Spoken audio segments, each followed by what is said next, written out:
ভাবি, আপনি 2 বাচ্চার মা। আপনাকে দেখলে কেউ বিশ্বাসই করবে না। দেখে মনে হয় মাত্র মাধ্যমিক পাশ করেছেন। সিরিয়াসলি। ম্যাডাম, একটা কথা বলবো। অনেক দিন থেকে ভাবছি, কিন্তু বলবো বলবো করে বলা হচ্ছে না। আপনি এমনিতেই সুন্দর, কিন্তু নাকের পাশের তিলটা আপনাকে একদম পরীর মতো বানিয়েছে। এত সুন্দর, জাস্ট অসাধারণ লাগে।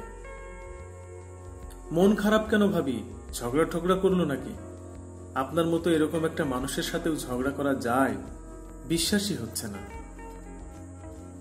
একটা কথা বলি আপু, কিছু মনে করবেন না তো? আপনার কণ্ঠটা এত সুন্দর, কোনো প্রিয় গান বারবার শুনলেও যেমন বিরক্তি লাগে না, আপনার কথাবার্তার স্টাইলও এরকম। টানা 24 ঘন্টা শুনলেও বোরিং লাগবে না। আপনি যা ইচ্ছা মনে করতে পারেন। আজ থেকে আপনাকে আর আন্টি ডাকবো না, বলে দিচ্ছি। দেখলে মনে হয় আবার বিয়ে দেওয়া যাবে।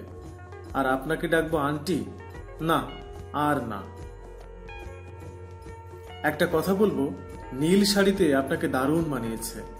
না না, তেল দিচ্ছি না, সত্যি বলছি। সত্যি অনেকটা কোয়েল মল্লিকের মতো লাগে আপনাকে। জন্মদিনে এবার কি কি করলেন আপনারা? আপনার ভাই অফিসের কাজে ব্যস্ত।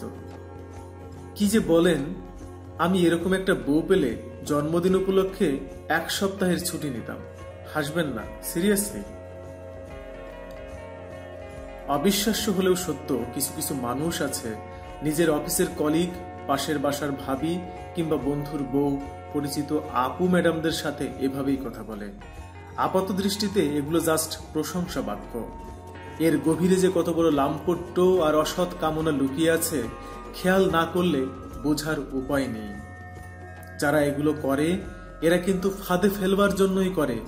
এদের স্বভাবই হলো ফ্লার্ট করে নিজের বশে আনা। খুব স্মার্ট সুদর্শন পুরুষ দেখলে কিছু কিছু ক্ষেত্রে মহিলারাও এরকম ফ্লার্ট করে। সে সংখ্যাটাও কম না। যে মহিলা জীবনে কোনোদিন স্বামীর বিকল্প স্বপ্নেও কল্পনাও করেননি, মাঝে মাঝে ঝগড়া হয়, কিন্তু স্বামীকে অনেক ভালোবাসেন। পরপুরুষের মুখে নিজের এত সুন্দর প্রশংসা শুনে আমি হলে পায়ের কাছে পড়ে থাকতাম। কথাটা শুনে সেই মহিলাও ভাবেন, এই স্বামী আমাকে বঞ্চিত করেছে। নিশ্চয়ই আমি আরো ভালো কিছু আশা করি। যে মহিলা একটা সুখের সংসারে আছেন, বাচ্চা নিয়ে স্বামী স্ত্রী ব্যস্ততার মাঝে কোনো কিছুর অভাবই বোধ করেন না, সে মহিলাও যখন বাইরের কারো কাছে নিজের কপালের তিলের এত প্রশংসা শোনেন, তখন তার মনে হতে পারে, ওর সাথে এতদিন সংসার করলাম, ও তো একটা দিনের জন্যও এভাবে আমার সৌন্দর্যের প্রশংসা করলো না। নিজের বয়সের ব্যাপারে বাইরের পুরুষের প্রশংসা শুনে মহিলা বারবার আয়নার সামনে নিজের চেহারা দেখেন, ভাবতে থাকেন, হ্যাঁ আমি তো সুন্দরী, আর ওই পুরুষটাই আমার এই সৌন্দর্যের মূল্যায়ন করলো। হ্যাঁ, এভাবেই শুরু হয় দাম্পত্য কলহ, যা পৃথিবীর নিকৃষ্টতম সম্পর্ক বা পরকীয়া বা ঘর ভাঙার মতো ক্ষতির কাজ। তথাকথিত একটা ইনোসেন্ট প্রশংসায় ধ্বংস করে দিতে পারে একটা মানুষকে, একটা পরিবারকে। এটা ভাবার কোনো কারণ নাই যে যারা ভাবিটার প্রশংসা করছে এরা ফ্রি মাইন্ডে ইনোসেন্ট মন নিয়ে করছে। না, এরা অবশ্যই অবশ্যই অবশ্যই কুমতলব নিয়েই প্রশংসা করে। যদি জীবনে সুখী হতে চান, কারো হালকা প্রশংসায় গলে যাবেন না, বরং এদের এড়িয়ে চলুন। প্রশংসা শুনতে সবারই ভালো লাগে।